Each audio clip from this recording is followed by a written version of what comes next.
Hello and welcome back, everyone, to the Sales Career Podcast. And today I'm talking to Steph White. Actually, it's Stephanie White and Steph White. I see both, so maybe you can give me some guidance around that. Welcome, Steph. Thank you so much. You know what?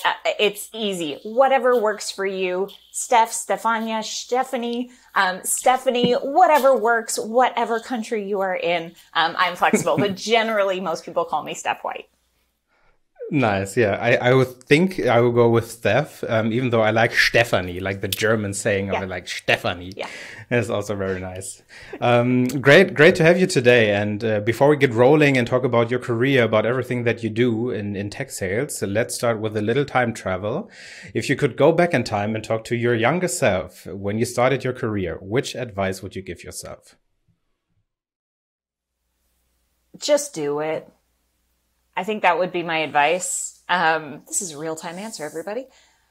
So I hesitated a lot. I think, like a lot of people who get into sales, it is do your preparation. Make sure you've done your homework. Be prepared for every call. Do your research. Have a game plan. Know what you're looking to get out of it. And every move is a calculated move for the best possible outcome. And I think as a result of that kind of mindset, there was a lot of things I hesitated on, because I wasn't sure if fill in the blank.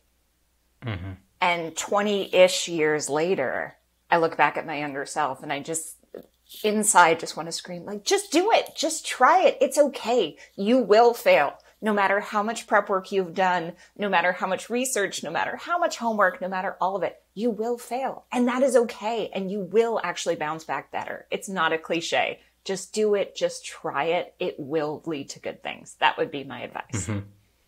I really love this one. This is one that I think everyone can relate to, because even when I think about my career, it feels like I've thought way too much about it. I'm somewhere where I've never seen myself, and I thought about everything, but not this. So it's just a waste of time, I guess. I can totally feel that. Steph, for everyone that doesn't know you, please give us a short introduction. Who are you and what do you do? Yeah. So, as we said, Steph White coming in to you from Canada. And so I am Senior Director of Revenue Enablement at a company called Loopio. I have spent a number of years, I alluded close to 20 earlier, in different roles in marketing, in account management, in sales, as an IC, as a sales leader, and started to pivot about 6-7 years ago into sales ops and sales enablement. I had no idea at the time what I was getting into, because I didn't even know that was a thing, but here I am. This is my third time now building and scaling a sales or revenue enablement team, and it's something that I just love to do in companies that are past the startup phase and just looking to scale up and really add more value to the business. It's a quick little intro. I like that. Yeah, I like that perfectly. Then let's go back in time and talk a bit about your early career. So what did you do before you landed in sales? You already gave us some hints there, but let's do a deep dive on that. Yeah, so I actually started in marketing, and it was not intentional. Finished university, and I thought, okay, what do I want to do now? And I had this grand idea, which was something completely different than sales. And I actually wanted to go into medical malpractice, which is so different in a lot of ways from sales, though as I look back, there are some things in common. And I was studying for my LSATs to get into law school. And I decided I would start working, right? Start making some money. And I started working in what was known at the time as experiential marketing campaigns. So for those of you who may be elder millennials, you may remember things like the Pepsi Challenge that was going out to different markets, really engaging consumers where they were. Big brands were starting to go out to festivals. We're getting out there and getting real-time feedback and hiring marketing companies to do it. That's actually how I started my career. And after a couple of years at that, I realized that I could defer going to law school for up to 7 years. And I thought, okay, let me just learn a little bit more about how this dynamic works. How do people learn from their customers? If you are Coke or you are a huge company, how are you hearing what's actually happening with what we now call our end users or our consumers? And I found the whole process really fascinating. And of course, at that point, it was not digital. There was no record conversations. We were literally filling out pieces of paper and then typing it all into spreadsheets afterwards and sending it off and analyzing it. but I loved the idea of how do we take a business value and really convert that to human connection. And that started to guide this path into sales. And I did a couple different industries and a few different roles, as I mentioned, but ultimately it was always about what are the customers or end users seeing, feeling, experiencing, and what matters to them, and how do we do more of that? And somehow the years flew by, and this is where I am. And when Sales Enablement kind of knocked on my doorstep, it was this amazing culmination of, oh, this is all the stuff I love. This is figuring out how to help more people connect with more people who are using the products or consuming the products, and figuring out how to make it most valuable to them. So it was this really interesting evolution that happened, whether I intended it or not, that was always focused on trying to connect to the people at the end of it. Mm-hmm. Yeah, I think when we are talking about tech sales, I think there are like very few people that intentionally land up in tech sales. And even sales enablement or revenue enablement is something where no one comes out of university and says, I want to be in revenue enablement, right? So we will see how that all fits together. But let's see, first of all, how you started into sales, because you talked about a little bit your marketing background. And then somehow this actually sounds like you were out in, I don't know, parking lots or something and talking to people. So maybe you can talk a little bit about that, what you did there in the marketing role, and then how you discovered that sales is actually also something that you could do. Yeah. So probably not a parking lot, but not far off. I remember some big festivals, wakeboarding festivals and beach volleyball tournaments. And some of the big beer companies would actually do cross-country tours where they would set up these huge concerts and events for people all across Canada. And we would literally live as we drove across Canada with these big setups and rigs, which was incredible. This is way bigger than a parking lot. Oh, way bigger. Yeah, it was living out of a suitcase for like 4 or 5 months at a time. Wow. The sales thing for me, to be honest, I was really resistant to the idea of being a salesperson. I loved interacting with people. I think like a lot of people who fell into sales, I worked in the hospitality and service industry during university. I loved bartending. I loved it because I loved how you could actually have it be both transactional and you could have it be more valuable relationships at the same time. You got to know people. You got to understand how you could anticipate what people wanted. And do that in a way where it's like, how do you get more efficient? How do you get more efficient? The company I was working for at the time no longer exists. It was purchased, but it was a wonderful company.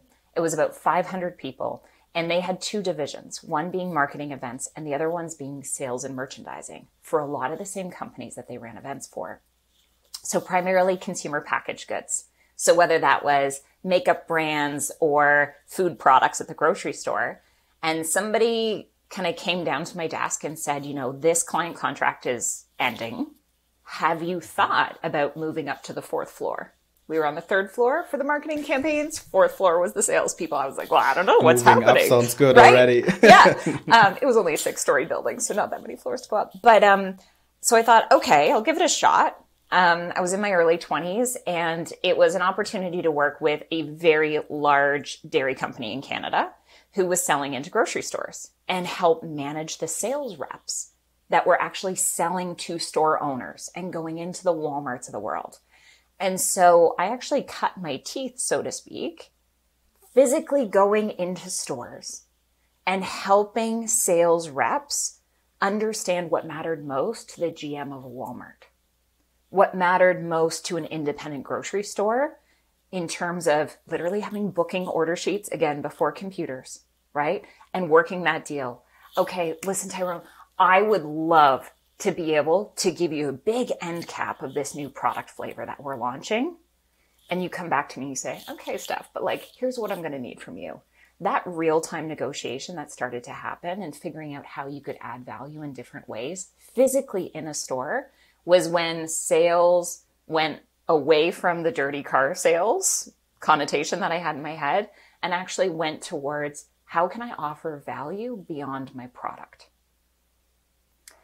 And that was a bit of a light bulb moment for me where it wasn't about just money and product exchanging hands. It was building that relationship, having that trust. You get to the point where people start letting you into their stores when it's only the security people that are in stores. No customers are allowed in yet. And you start to have this validation of trust and value and relationship. And that was, you know, the beginning of several clients who were at retail and then starting to shift into tech, I don't know, 12, 13 years ago, and exploring sales in tech. So I was kind of an early adopter of SaaS sales, if you will, which feels weird to say out loud. But it was very much just I love connecting and understanding people, what they need, and how I can help. And so, I mean, it kind of happened by accident, but at the same time, the writing was probably always on the wall there about how to make you those just couldn't see relationships. it. Yeah. Yeah. And hindsight's always 20/20. It is.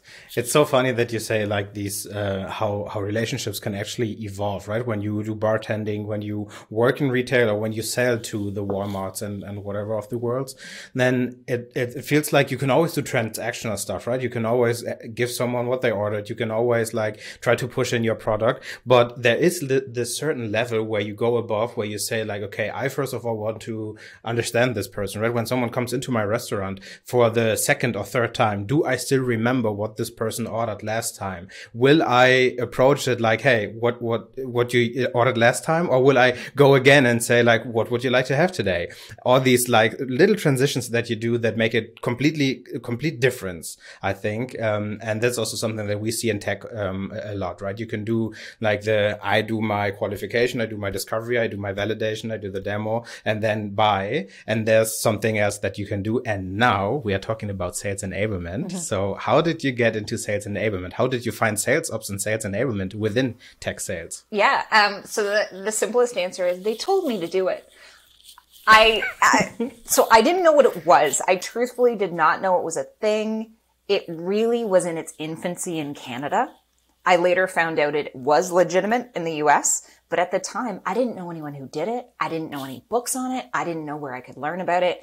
But I was managing a sales team at a company that did mergers and acquisitions. And so the way that strategy worked was we'd purchase a company and we'd fold everybody in. And then we'd start cross-selling across products. So imagine you've got, you know, a handful or more of new AEs coming in that you now need to train on all the existing product offerings and messaging. Plus now you need to train all the existing people on the new product offerings. And you need to get your customers oriented into that environment. Because we kept folding new people into the mix, over the 6 years I was there, I quickly became, you know, a holder of tribal knowledge. And so every time we had new people coming in, we needed to figure out new ways to do things. And I was in a position where I was creating a lot of tools for my team. I was like, oh, nobody has a spreadsheet for me. Oh, I'll just throw together a workbook and this is how I'm going to track it. And this is how I'm going to measure my team and do the things. And I wanted to figure out how to use Salesforce. We didn't have a Salesforce admin. So I just was like, okay, my lunch for the next month, I'm going to be on Trailhead and I'm going to get that Ranger status because I want to figure out how I can make my team exceed quota. Like that was the end goal. And after a couple of months of that, kind of had someone like on my imaginary door because it was cubicle wall. So literally like cubicle wall knock. And it was the CEO. And he just said, I need you to start helping the other leaders to do that. And so I started doing it off the side of my desk and then realizing they were getting paid for it and I wasn't, as their teams were performing more. And it quickly became something that clearly the business needed. And I was in a unique situation to be able to support with. And with a little bit of hesitation, I agreed and they kind of shoved me into it. And once I got through the rockiness of the first few months in enablement, and for anyone who is thinking about transitioning, that's totally normal. It will happen. You'll be good. Don't worry. I realized that it was exactly what I had been doing to try to support my team and the people around me for years. Just starting to level myself up. So my short answer is always, they told me to get into enablement, but it wasn't until about 6 months in that I realized no, this is actually a thing. And this is something that can be not just this role that I'm doing for a period of time, but this could be a next chapter in my career. Yeah. Did they even call it sales enablement when they asked you to do it, or was it something else? So initially they called it sales ops. Because it was very much focused on creating tools like spreadsheets and doing pricing analysis and Salesforce. And then as we read into it, and I had a new CRO come in from the US, and he was like, no, this is a thing. We got to get you that job title change. And he was an amazing advocate, and really kind of like final, like nudge me right into it. Mm-hmm. I see. Because this is actually something that we see in Germany a lot right now. I think we are always, with everything, we are always like 2 or 3 years behind US and Canada.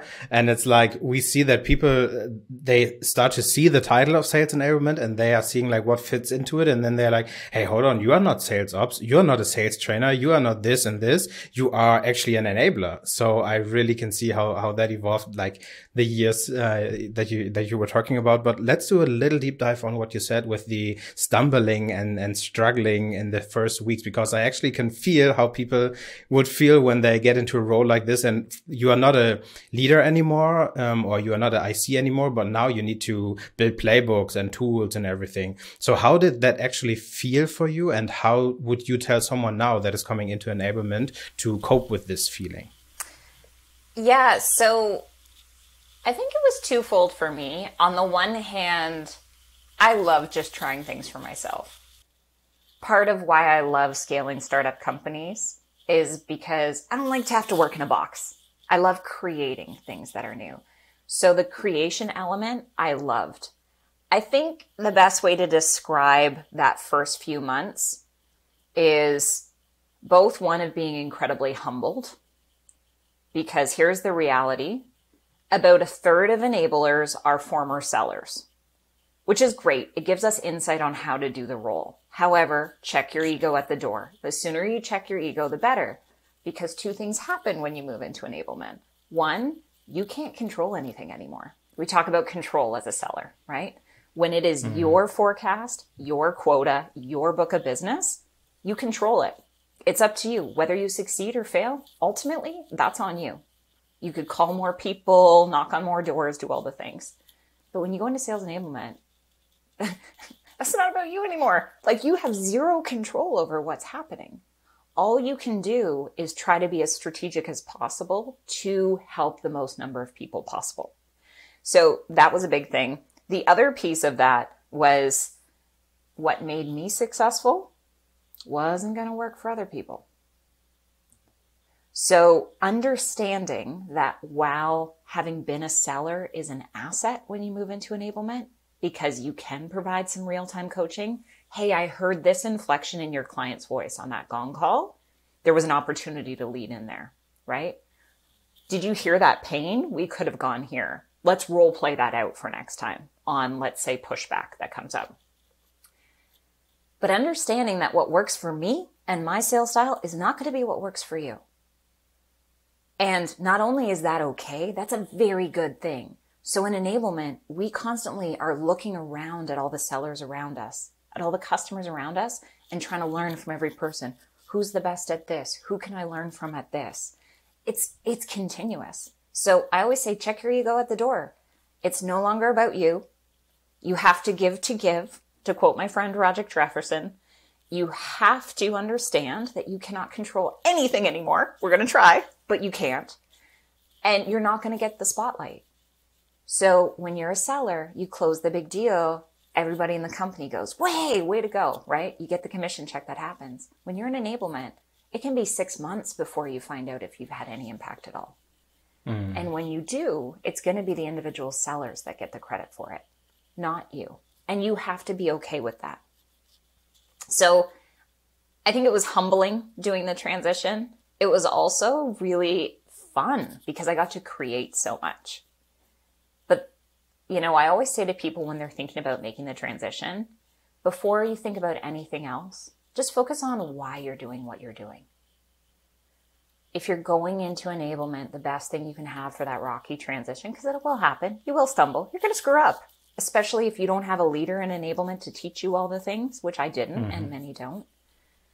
It's just know your why and hold tight to that, because there's going to be rough days, no different than sales. It's going to feel a little different because you're going to feel like you're on an island. And so know your why. That's got to be what drives you through taking on this next chapter of your career. No.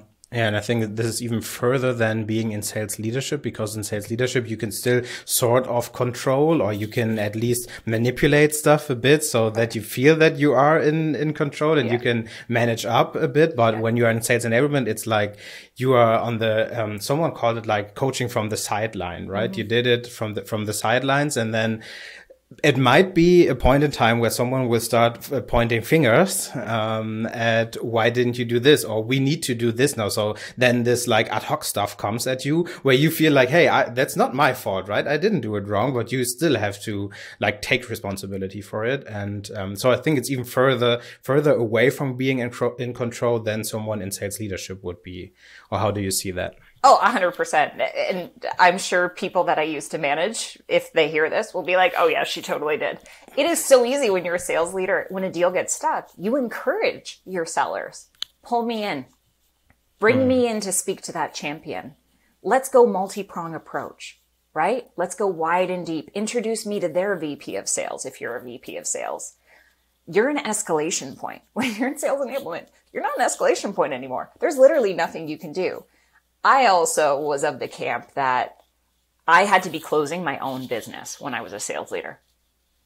So I always had my own accounts. I was going after my own prospects because I didn't want to depend on my team having to do it.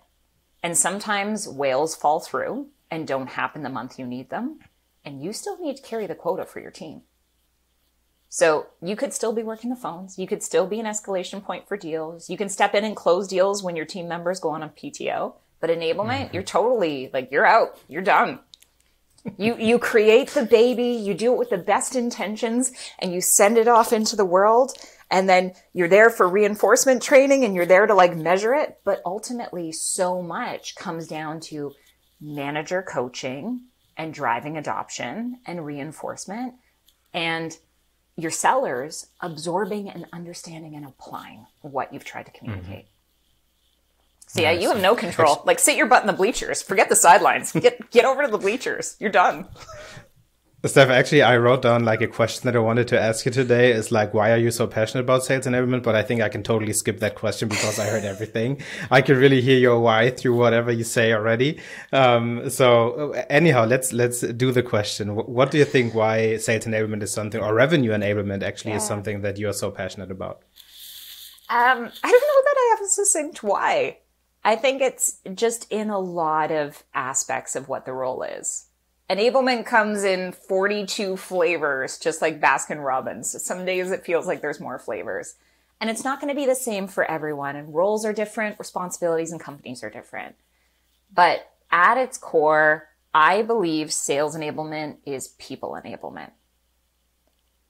And that's why I love it. It's the moments you have, whether it's a new hire that you're giving call feedback and you're coaching them to work on how to build their confidence, those light bulb moments where the person builds their confidence and they go get it.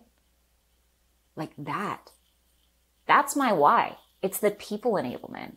It's watching people be successful and progress. And maybe they progress in sales roles. Maybe they go into customer success or a different path. It doesn't matter. It's people feeling like they're accomplishing something great. That's my why. Mm-hmm. Okay. I'm glad that I did ask that question. I think that really sums it up pretty nicely. Now that sales enablement is so near and dear to your heart, and I see you do a lot of content around it. You are involved in so many communities and helping people out. I think we all felt it during the last few months, or let's say weeks, what happened to sales enablement somehow. Everyone was like being a bit cautious around, do we need to invest in sales enablement? Do we put new people there, or do we even lay off sales enablers because we can, whatever why, we cannot measure or whatever it is. So what do you think about this current movement somehow that sales enablement is to blame or whatever they do? So they are laying off sales enablers. And what do you think why sales enablement is not a let's say, must-have for these companies that act this way? Well, that's a loaded question. Loaded couple of It is. questions. I should take a sip of coffee while I think about that answer. Yeah, do that. We can also frame it a bit with why is sales enablement underrated? I think one of the challenges that we see with sales enablement often is, how do you measure the impact of sales enablement? When you live in a revenue organization, everything is about dollar value, right? How much new business are you bringing in, or how much are you retaining? And as we said earlier, so much of what enablement does is 6 or 9 months down the road for impact, especially if your sales cycle is 5 or 6 months long, right? At some organizations. I think quantifying what you do in dollar value and being able to say what you've influenced versus what you've owned are two very different things. And in a revenue organization, which is where a lot of sales enablement people live, people own their bag, so to speak, right? You own your quota. You own it straight up. In enablement, we can't own much of anything. And so within the revenue org, there's almost a clash of cultures. Our goal is to influence, to steer, to hone, to craft, to nurture, to ultimately impact results. But we can't own 9 out of 10 things that we get asked to do. And because of that, we are a service center for the business. And a lot of what we can impact are things like sales culture, employee engagement, rep retention. Like, there's a lot of those softer things that we can impact, but many of us, and I'm certainly guilty of this sometimes as well, fail to be reporting on those on a regular basis to prove that dollar value to the business. And here's an example. We all know that higher engagement from sellers yields higher sales, right? You keep your more tenured staff, you have less turnover, which costs in and of itself. If I say to you, I was able to help impact the sales culture. We all agree, people are happy, they're staying at the company longer. You're like, okay, cool, great. But if I could say our average turnover rate for our top performers, so people over 90%, has gone from, let's say, 85% retention rate with our top performers to 95%, right? Retention rate. So in the last year, we've retained 10% more of our top performers. Now, our top performers bring X amount of dollars to the business. Bringing in a new employee costs us Y. X plus Y is how much money I just helped the business generate, either through savings or through actual increase in top line revenue. And that's where I think we all have to challenge ourselves and continue to get better, because it's so easy to get heads down on the people element. And that is where we start to be able to prove our value. Mm-hmm. And I think this really goes to being strategic around your enablement and not only doing the firefighting, so to say. So a company might come to you and say, hey, do the next, still have to prepare the SKO. You still have to do this and that. And then there's always a new cohort being onboarded and all these things that you need to do, heads down. And not everyone can actually, you are leading a sales enablement team now, right? Or revenue enablement team. Not everyone can say we are strategic around it as a sales enablement organization, right? But I know some people, they are one person in sales enablement and they have to do it all, but still need to be when I read all these layoff announcement, I would say they see hey, my peers are being laid off somewhere. I still have to be strategic around what I do and prove what I do. Yeah. So is there would you say, is there something like a master plan where you would say you can do the firefighting, but you still need to put 20% of your time into strategic stuff and document it?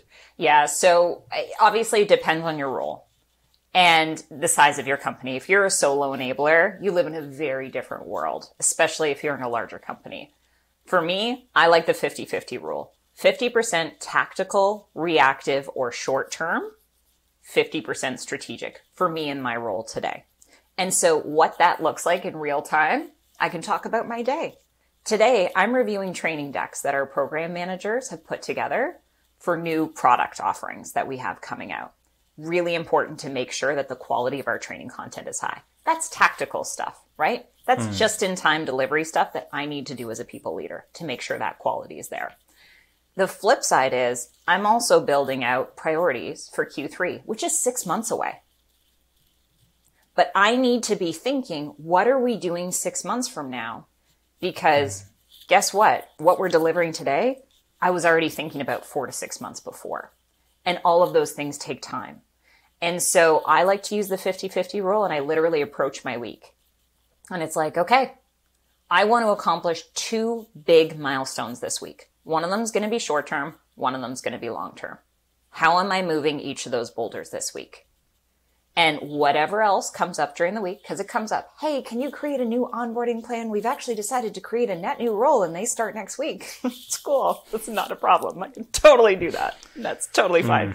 But having that focus where you're like 50-50, one priority, short term, one long term strategic, as you approach your week, I find is really helpful to make sure that you're maintaining that balance as an enablement leader. Yeah, I really like that perspective, like the 50-50 rule, and focusing on these 2 things that you can actually write them down on your whiteboard or whatever you're using. Like, what is my number 1 tactical thing and what is my number 1 strategic thing that I want to be working on? I think I can even take that to my sales role, actually. So maybe I will work with that now.